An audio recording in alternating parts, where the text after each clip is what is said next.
Я начала читать «Грозовой перевал» за 2 недели до премьеры, и когда увидела фильм, поняла, что, наверное, могу и не дочитывать, потому что та часть книги, на которой основана экранизация, закончилась страниц 10 назад, а дальше началась абсолютно другая история.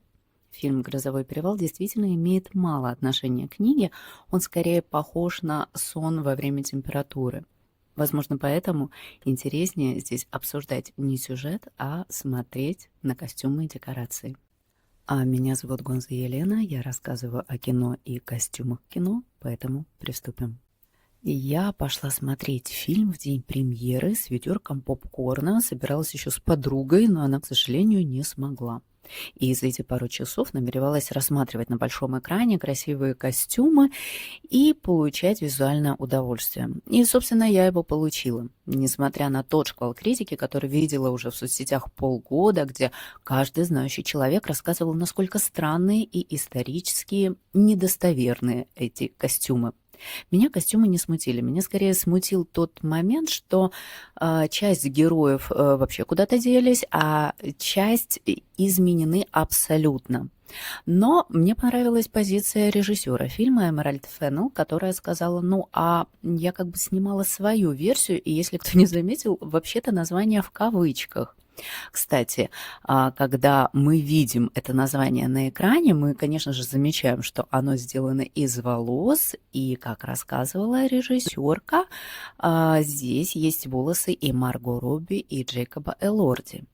В целом, Эмеральд Феннелл переосмысливает устоявшуюся вымышленную историю. И, ну, правда, какая здесь может быть достоверность, если это художественный фильм, основанный на романе? Это все вымышленная история априори. И существует более 10, по-моему, экранизаций «Грозового перевала», и все они абсолютно разные. И кроме того, она в одном из интервью четко обозначила, что они действительно не пытались втиснуться в какие-то исторические рамки, в какой-то период правильный, а скорее для нее это была фантазия о фантазии. Ей важно было передать эмоциональные переживания героев, показать эту любовную линию, а не придерживаться исторической достоверности. Естественно, когда время пришло искать художника по костюмам, это должен был быть человек, который очень хорошо знает исторические костюмы, но в то же время не боится привнести что-то свое. И художницей по костюмам этого фильма стала Жаклин Дюран. Она очень авторитетная в мире кино, и, например, помимо 2 Оскаров и премии BAFTA, она разработала то самое зеленое, уже иконическое платье Киры Найтли в фильме «Искупление». А я напомню, что это платье имеет собственную страничку в Википедии. Кроме того, Жаклин Дюран разрабатывала костюмы для фильма «Барби» 2023 года Греты Гервиг, и об этом фильме мой предыдущий эпизод, ссылочка здесь будет сверху.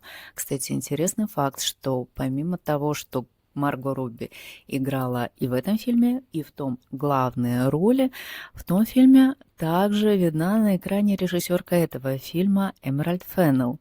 А она там играет подружку Барби, ту самую беременную Мидж, которую сняли с производства, и мы ее видим в начале фильма, когда Барби, садясь в машину, направляется на пляж. А вот для правильного воссоздания культовых образов леди Дианы в фильме «Спенсер» Пабла Лорейна 2021 года Жаклин Дюран обратилась за поддержкой к дому моды «Шанель», которые предоставили часть нарядов, а некоторые и перешивали под Кристен Стюарт. Про коллаборацию с Шанель и про этот фильм я рассказываю в эпизоде, ссылочка тут будет выше. Жаклин Дюран никогда не боялась экспериментировать и обходить временные рамки. Например, несмотря на то, что действие фильма «Искупление» происходит в период Второй мировой войны, она вдохновлялась платьем от Шанель 1920-х годов, создавая тот самый культовый наряд героини Киры Найтли. А немного позже, воссоединившись снова-таки с Кирой Найтли, но теперь уже на съемках фильма «Анна Каренина», она обратилась снова к компании Шанель, которые предоставили ей, например, жемчуг, который она очень ловко соединяла с костюмами того исторического периода, а именно 1870-х годов. Что же касается костюмов из фильма «Грозовой перевал», то Дюран о них говорит очень лаконично. Это не костюмы той исторической эпохи, это воображаемая версия костюмов той эпохи. Несмотря на то, что она очень мастерски обходит эти временные рамки, и можно сказать, что отчасти это даже ее фирменный стиль, все-таки не одна она этим занимается. Например, историки по костюмам говорят о том, что это началось с сериала «Бриджертоны». Я, к сожалению, не смотрела этот сериал, виновна, но я могу привести другие примеры. Для меня ярким примером игры в фантазию и исторические костюмы является фильм «Франкенштейн» Гильермо дель Торо, который не так давно вышел. Я о нем рассказываю отдельно, ссылочка опять-таки здесь будет, и я была от него в восторге и посмотрела, естественно, несколько раз. Новозеландская художница по костюмам Кейт Хоули открыто говорила о том, что в фильме нет никакой исторической достоверности, что касается костюмов. Естественно, она проводит исследования, она изучает архивы, но потом отпускает ситуацию и начинает создавать гардеробы персонажей, основываясь на их деятельности и их предпочтениях. И давайте откровенно, кто ожидал в фильме Гильермо дель Торо биографию Мэри Шелли или какую-то документалистику? Естественно, нет, мы ждали фантазию Гильермо дель Торо, и мы ее получили. И к нему, и к этим костюмам вообще никаких вопросов не было. А Кейт Хоули номинирована на Оскар и на днях получила свою БЭФТу. Или давайте возьмем пример Йоргоса Лантимуса. Его фильм «Бедные и несчастные», вышедший в том году, произвел абсолютный фурор, и никого не смутила историческая недостоверность костюмов. Из исторической достоверности там, по-моему, были только рукава Жигу, и то сильно преувеличенные. Сама же художница по костюмам Холли Уозингтон открыто рассказывала о том, что она вдохновлялась обувью Андре Курежа, и даже свадебное платье героини было цитатой платья 1930-х годов, платье Улей, по-моему, Виане. Кстати, интересный факт, что Холли Уозингтон была ассистенткой Жаклин Дюран. В прошлом они работали вместе над фильмом «Искупление». Или его же фильм «Фаворитка», где художницей по костюмам была Сэнди Пауэлл. Из-за маленького бюджета Сэнди решила использовать исключительно современные ткани и использовала джинсу, винил и кружево, вырезанное лазером для воссоздания двора королевы Анны. Да, были споры, были об этом разговоры, но тем не менее фильм стал классикой и смотрится абсолютно органично. Кстати, обладательница Оскара Сэнди Пауэлл вспоминала, что ей даже прилетало за влюбленного Шекспира. Потому что там в одном из костюмов она использовала кружево в стиле ар-деко. На что, конечно, Пауэлл парировала, что ей все равно, это выглядит хорошо, и это не документальный фильм. Но даже кружево может кого-то обидеть. Я уж боюсь представить, что было после сцены в фильме «Мария Антуанетта» Софии Копполы, когда там в окружении туфель от Манола Бланика появились кеды «Конверс» одной из статисток. Но, тем не менее, в любом случае, всегда, когда создаются исторические фильмы, неважно в какую эпоху, они все равно частично отображают тот современный мир, в котором снимается этот фильм. Даже если мы возьмем фильмы, я не знаю, «Унесенные ветром», там все равно какие-то отсылки к классическому Голливуду того периода есть, там тоже нет исторической достоверности. Поэтому давайте абстрагироваться и рассматривать костюмы Кэти, просто наслаждаясь этим видом. Возможно, мое мнение вообще расходится с мнением экспертов по истории костюмов или кинообозревателей, но мне кажется, что как раз использование здесь современных тканей, таких как латекс, который не латекс, и целлофан, который не целлофан, Или, например, неправильное использование некоторых частей одежды, да, вот очень придирались к тому, что Кейти надевает корсет на голое тело, или использование ярких оттенков и цветов. Мне кажется, что это наоборот является очень важной и сильной составляющей эмоционального развития персонажей, того же движения Кейти от дикости до социальных ограничений. И это одновременно еще и модернизирует историю, не забирая у нее ее готическую основу. Дюран рассказывала в интервью для Vogue, что ее стилизованная версия «Грозового перевала» имеет множество абсолютно разных отсылок. Здесь источниками вдохновения были и современные предметы одежды, и костюмы Голливуда 50-х годов, как раз его рассвета, той самой классики Голливуда. Также было историческое влияние эпохи Тюдоров, Елизаветинской, Георгианской, Викторианской эпох. Она рассказывала, что в период подготовки к съемкам они с Эмеральд передавали друг другу толстенные книжки в поисках вдохновения и также черпали его в живописи и кинематографе. В частности, она вспоминала про такие фильмы, как «Унесенные ветром», классика Голливуда 1939 года, а также французский фильм с Катрин Денёв «Ослиная шкура» 1970 года. Также Дюран говорила, что на доске вдохновения Эмеральд были винтажные вещи от Маглера и Маквина. Мы не увидим прям дань уважения к этим дизайнерам через костюмы и не увидим прямых отсылок к их работам, но, тем не менее, они влияли на создание некоторых образов. Работа художницы по костюмам как раз заключалась в том, чтобы собрать эти все образы, чтобы в Кейти иногда чувствовалась Скарлетт О'Хара, иногда Анжелика, и чтобы каждая женщина, смотря этот фильм, могла себя проассоциировать, если не с тем, так с иным образом, когда ощущаешь себя одновременно несовершенной, но определенно страстной натурой. А еще есть несколько нарядов, которые являются прямой отсылкой к экранизации «Грозового перевала» 1939 года Уильяма Вайлера.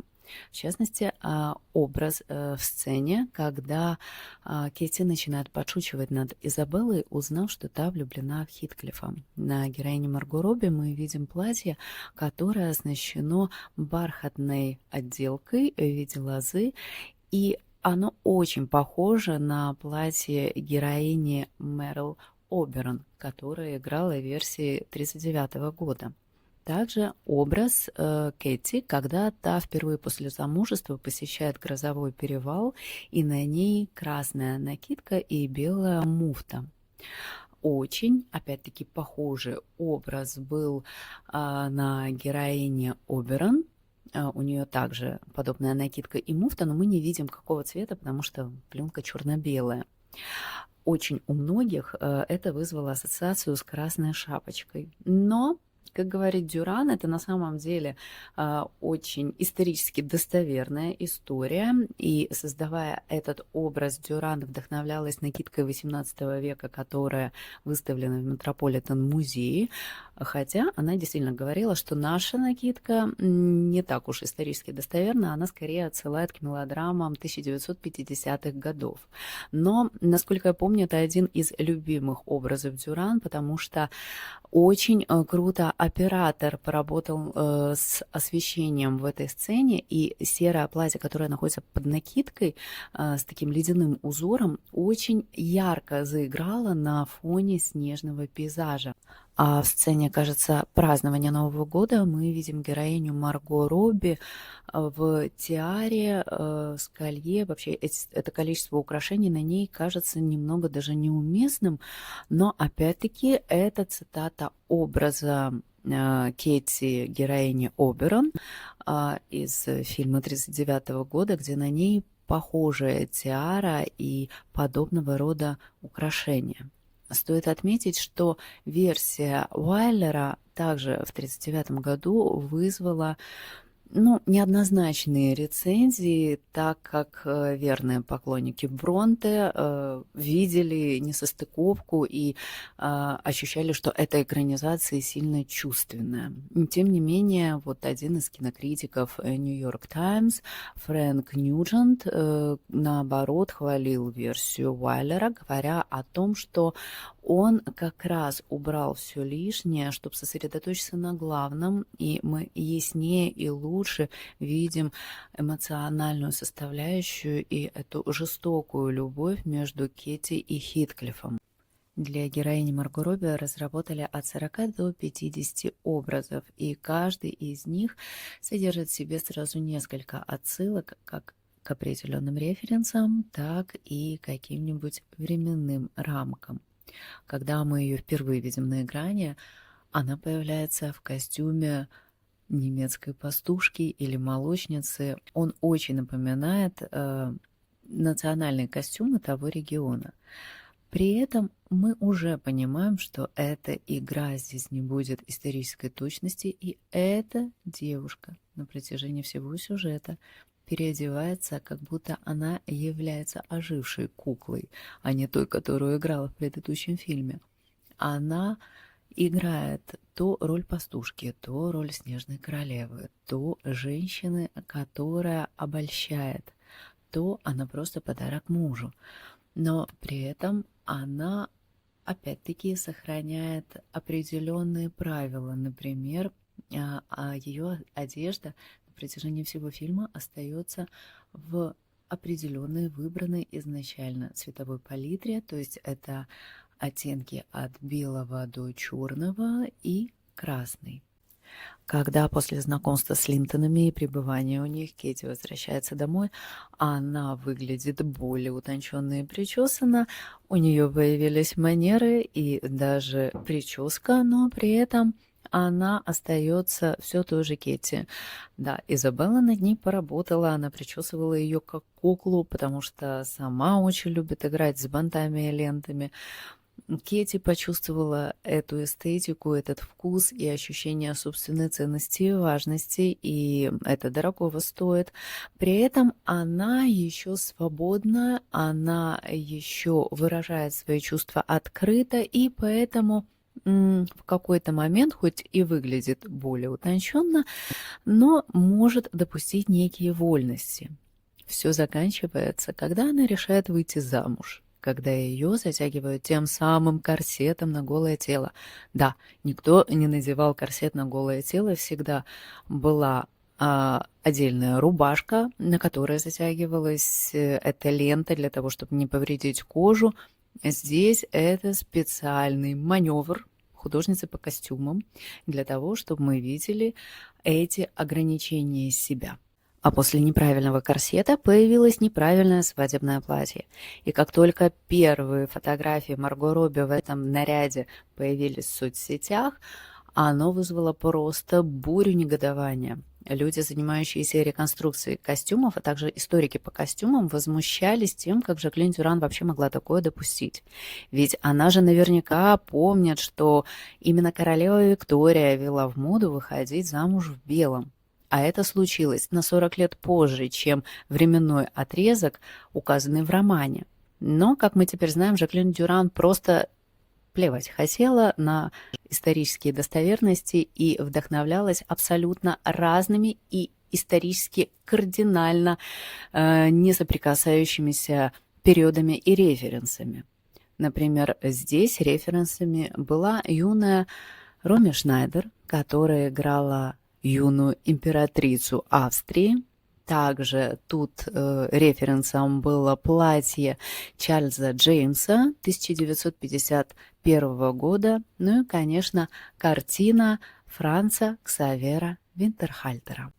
А вишенкой на торте в этот напряженный день для Кетти стал наряд, потому что очень сложно назвать это платьем, наряд, в котором она появляется перед своим теперь уже мужем. Это был целлофан, который, как мы знаем, не целлофан. И она в нем выглядит как будто букет цветов, завязанный ленточкой. Такой себе символизм, подарок себя мужу. Но согласитесь, это сложно предположить, и я даже не представляю, что бы подтолкнуло к фантазии приобрести подобный наряд. Но, тем не менее, это выглядит очень эффектно и очень современно. А референсом к этому стала фотография 1950-х годов, которую Дюран показала Эмеральд, там, где женщина была завернута в целлофан. И для меня было странным, что увидеть этот кадр, что увидеть наряд на фотографии. Поэтому я пребывала в легком шоке и в ожидании следующих костюмов. После замужества мы видим, как меняется Кэти, но можем частично не уловить то, что ее так грызет. Но нам как раз ее переживания и рассказывает, буквально рассказывает ее гардероб. Ранее она росла в грозовом перевале, который буквально был пронизан скалой. Именно такие декорации и задумывались на съемках. Он был самой природой, дикой, как сама Кэти. Но Кэти переезжает в Траш-Кросс Грейндж, дом, который огражден абсолютно высоким забором от людей, которые, не дай Боже, могут увидеть, что происходит внутри. А внутри происходит опека и забота Линтона над Кэти, которые ее даже немножко придушивают. И это проявляется в тканях, которые она теперь носит. Например, когда приезжает Хитклифф, и она его встречает, мы на ней видим наряд белая блузка и красная юбка. И нам кажется, что это латекс. Нет, это не латекс, это современная синтетическая ткань. И как мы видим, она сливается по цветовой схеме с этой комнатой. Тут прорезиненный красный пол, тут из гипсовых рук оформлен камин, и здесь птичка в клетке, которую Кэти периодически кормит. Даже во дворе стоит огромная ваза-аквариум с рыбкой, которую Кэти также кормит. Она так же, как и Линтон, заботится об этих маленьких и неспособных жить самостоятельно животных, так же, как Линтон о Кэти. И еще одно платье, которое чуть позже появляется на Кэти, это опять-таки платье не латексное из современной ткани, но разработанное специально, чтобы носить его при лунном свете. Оно также сковывает эту девушку, несмотря на все ее чувства к Хитклиффу. Наверное, мой самый любимый образ Кэти в этом фильме – это черно-белое платье, напоминающее доспехи. Оно на самом деле исторически достоверно. Это швейцарский крестьянский костюм, правда, он относится к середине XIX века. И он не единожды встречается в живописи, в частности, картина Вантерхальтера вдохновила Дюран на создание этого образа, хотя, как по мне, здесь Вантерхальтер с Фрагонаром как-то встретились и подружились, потому что, в принципе, сама сцена намекает на мягкость, и одновременно эти доспехи Кэти как-то очень намекают на то, что девушка не рада чувствам Изабеллы. Она хотела Хитклиффа оставить себе тоже. Вот. Тем не менее, этот образ, почему он был здесь и вообще появился, да он просто понравился Жаклин Дюран, и она хотела, чтобы и такой наряд у Кэти был тоже. Он на самом деле кажется выпадающим из всей картины, из всего сюжета, но согласитесь, он просто потрясающе красивый, поэтому он точно должен был где-то появиться в этом фильме. Ну и пару слов про украшения Кэти, так как Жаклин Дюран отдает должное драгоценностям, которые должны появиться в кадре. В этот раз она сотрудничала с Шанель и попросила их предоставить винтажные броши. Они с радостью согласились. Напомню, что Шанель и Жаклин Дюран сотрудничают уже не в первый раз. Они сотрудничали над фильмом «Спенсер». Также они тесно взаимодействовали, создавая костюмы и подбирая аксессуары для Барби в исполнении Марго Робби. И даже создавая то самое зеленое платье, как я уже говорила, Жаклин Дюран вдохновлялась моделями, винтажными моделями Шанель. Если бы кто-то задался целью воспроизводить украшения того периода, то тут были бы камеи, ленты, что-то утонченное, какие-нибудь топазы с аметистами. Но, как мы поняли, ни Жаклин Дюран, ни Эмеральд Феннелл не согласились бы на такой подход, а тем более на их мудборде висели, например, кресты на жилете из коллекции Dolce Gabbana 2017 года. Они, кстати, подобные появляются на Марго Робби на протяжении всего фильма. И, в принципе, когда специалисты по ювелирному делу смотрели этот фильм, они остались в общей сложности довольны тем, что увидели, потому что, да, утонченность того периода действительно была бы важна, если бы это была, история, приближенная к исторической достоверности. Но здесь речь шла о чувствах, о жаре, о желании показать эту эмоцию.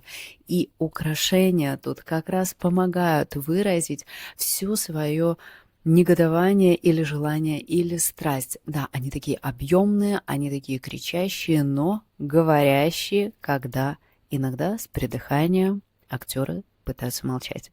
Что же касается Хитклифа в исполнении Джейкоба Элорди, то его стиль одежды ближе к георгианской эпохе, и он более исторически точен. Как уже упоминалось не единожды, не было идеи в исторической достоверности, и стиль, образ каждого персонажа подбирался отдельно.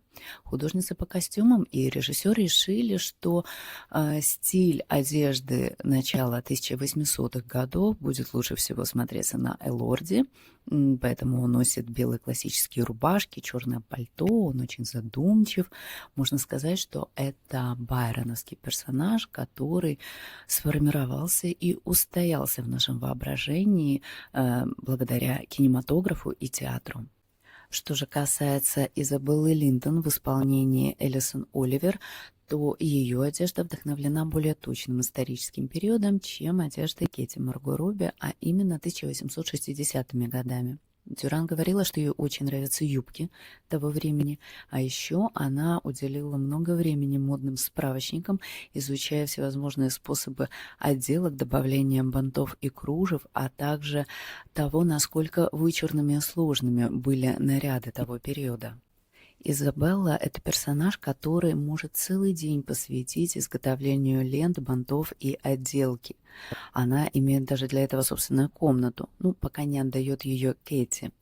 Ее увлеченность выглядит очень инфантильно, но в какой-то момент становится жутковатой. И явно видно, где в отделке дома она приложила свою руку. Например, когда Кэти впервые входит в свою новую спальню, она замечает, что на панелях стен отображена в более крупном масштабе ее собственная кожа вместе с родинками и проступающими венами. Это, мягко говоря, давит.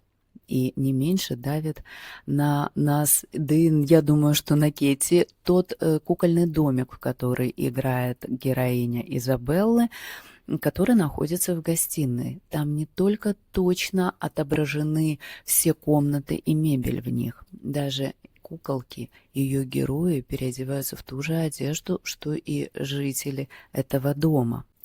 Из-за этой гиперфиксации мне абсолютно не казалось, что на ней перебор ленты кружев. Наоборот, в какой-то момент даже подумала, что между этими складками и бантами где-то у нее должен быть спрятан ножичек. Поэтому абсолютно органично смотрится восприятие Изабеллы Линтон в этом фильме того образа сожительства, супружества, которое предлагает ей Хитклифф. Наконец-то из-под этих бантов выступает ее истинная натура, и ей просто некогда заниматься всей этой мишурой. Наверное, вписать Нелли в исполнении Хонг Чао в этот преувеличенный мир было непросто, ведь она носит темную и неброскую одежду. Дюран решила эту задачку с помощью текстуры и вышивки, которую мы можем видеть на корсетах Нелли на протяжении всего фильма, и это придало Нелли индивидуальность, и в то же время, по-моему, выглядит очень органично. Что же касается костюмов Эдгара Линтона, которого играет Шазат Латиф, эти силуэты соответствуют викторианской эпохе. Они абсолютно в духе того времени, но для того, чтобы подчеркнуть его новообретенное богатство, Дюран решила использовать очень яркие и броские ткани. Но при этом, опять-таки, он очень органично смотрится на фоне Кэти и ее вычурных нарядов. Всемирная премьера этого фильма состоялась немножко позже, чем начало пресс-тура, поэтому пока мы не могли пойти в кинотеатр, мы уже видели яркие образы Марго Робби, ну и Джейкоба Элорди, которые как будто продолжали рассказывать историю своих персонажей, чем только подогревали наш интерес к этому фильму. Я напомню, что несколько лет назад, во время пресс-тура к фильму «Барби», Марго Робби и ее стилист Эндрю Мукамал разработали целую концепцию подачи Марго Робби перед камерами. Они заручились поддержкой многих крупных дизайнеров, которые разрабатывали тот или иной образ для Марго Робби, который повторял одежду Барби какого-то периода. Иногда это были очень классические Барби 1960-х годов, а иногда это были очень популярные Барби 90-х. И тогда просто произошел вау-эффект, и началась практически Барби-мания. Сейчас Марго Робби решила продолжить историю Кэти и отобразить некоторые моменты, которые могли более четко рассказать как биографию Бронте, так и историю любви Хитклифа и Кэти. Про образы Марго Робби во время пресс-тура Барби я очень детально рассказывала в предыдущем эпизоде, но не переходите туда, пока не рассмотрим образы этого пресс-тура. Здесь, конечно же, также акцентировалось внимание на палитре, но кроме этого было еще очень много деталей, которые читались как в украшениях, так и в самой одежде. Естественно, снова Мукамал и Марго Робби работали с яркими представителями высокой моды, и начался пресс-тур с двух черных платьев. Первый образ был от Роберто Кавалли с черными туфлями от Кристиана Лабутена, а второй от Александра Маквина, созданный Шоном Магиром и дополнены украшениями от Джессики Маккормак. Если во время подготовки к пресс-туру Барби Эндрю Мукамалу необходимо было изучать архивы Mattel, чтобы узнать о самых популярных, ярких и интересных Барби, то во время подготовки к этому пресс-туру он скрупулезно изучал как сам роман, так и тот исторический период, которым жила Бронте.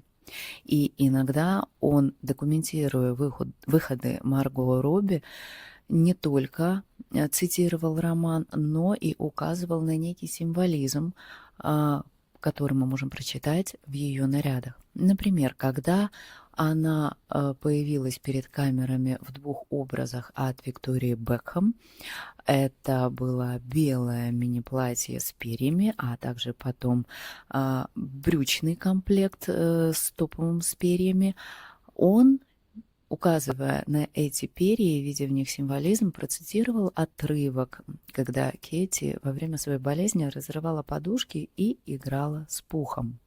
Невозможно было пропустить образ Марго Робби в ярко-красно-змеином корсете и мини-юбке и с искусно сделанным лифом от Дилары Фентикоглу.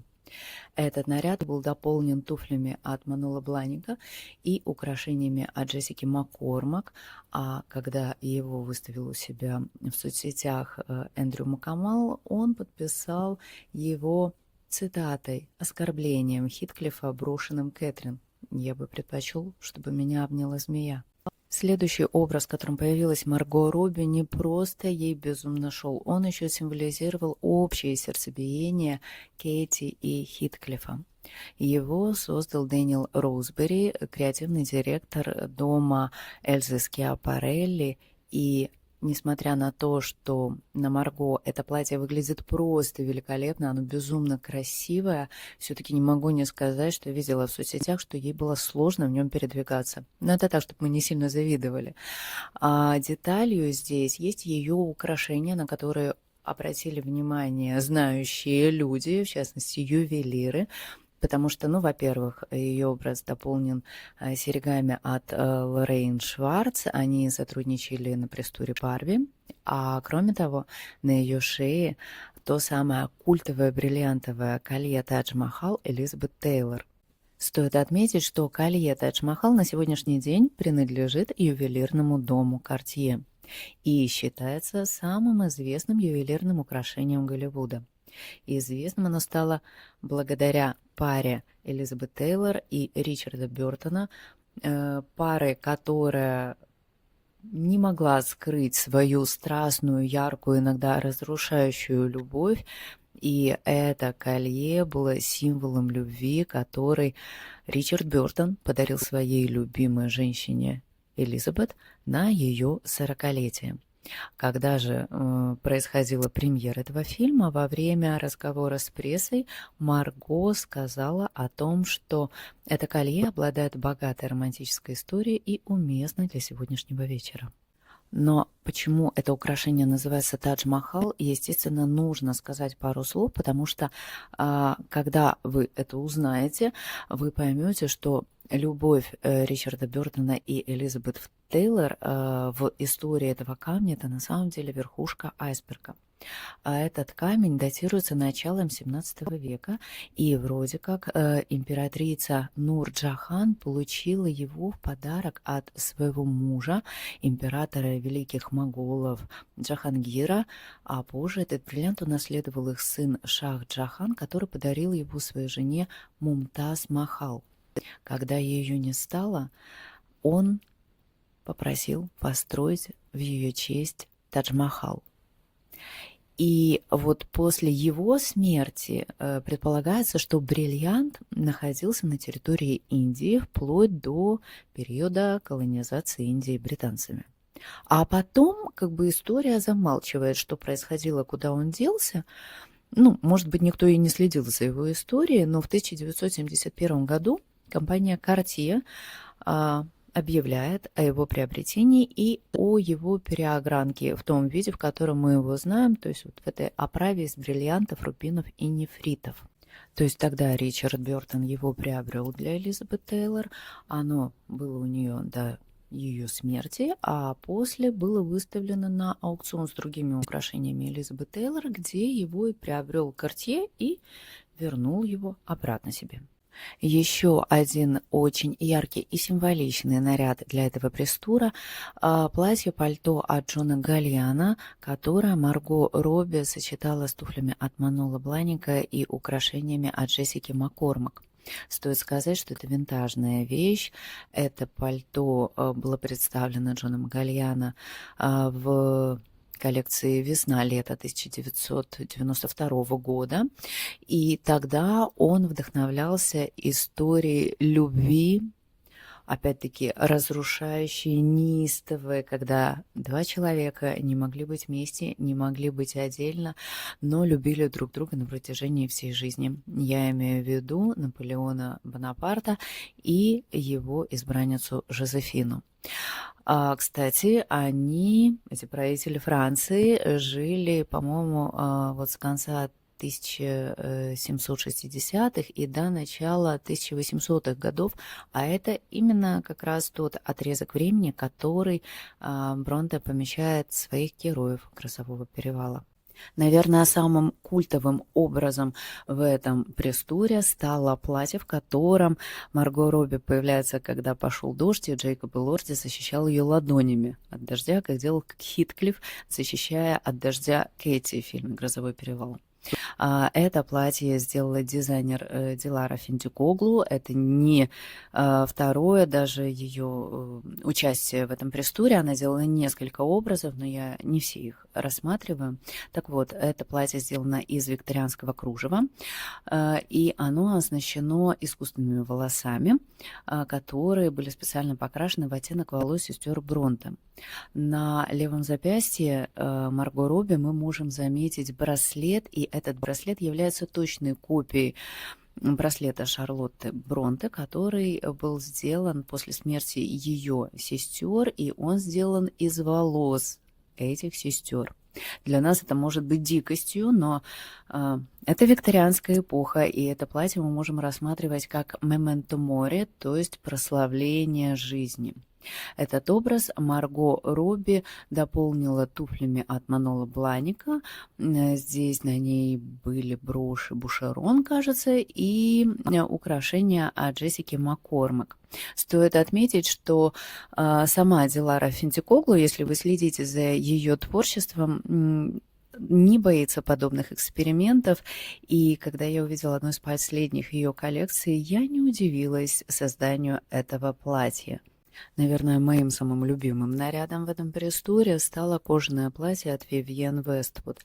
Оно не просто панковский, кричащий, соответствующий непроявленному желанию Кетти, оно очень хорошо вписывается во всю структуру пресс-тура, но обратите внимание на эти туфли. Это потрясающая какая-то история. Я помню, у меня такой же восторг вызвали туфли Тильды Свинтон. Это было лет 10 назад, это было Берлинале, и представляли фильм «Хайль Цезарь». Я вышла после пресс-конференции, как раз Тильда Свинтон уезжала, но она не могла не уехать, не раздав автографы, и тут я увидела ее туфли. Если я найду эту фотографию, я выведу ее на экран, и у меня здесь был подобный восторг. Здесь я позавидовала. Намереваясь рассказать о наряде, который закрыл этот пресс-тур, и я помнила, что это же Шанель, а Марго Робби – это лицо дома Шанель, тут я поняла, что как-то не хватает чего-то. И, конечно, я забыла про то самое платье красно-белое от Матье Блази, в котором она появилась на премьере в Париже. Это потрясающее платье было сделано из бархата, из шелка, фая, с нижней юбкой цвета слоновой кости, было украшено замысловатыми перьями и шелковыми лепестками. Это один из культовых, естественно, образов был Марго Робби в этом пресс-туре, и, конечно же, она не могла не закончить пресс-тур также со своим любимым домом моды, который ее поддерживает довольно часто. Так вот, в конце этого пресс-тура она также появилась в одежде, которую создал ей Матье Блази, и мы здесь видим, что она вся прозрачная, даже сумочка. Ну, это как раз то состояние от Кетти, да, вот эти шепоты «я пришла, мне холодно», которые мы видим с дуновением ветра, который качает занавески.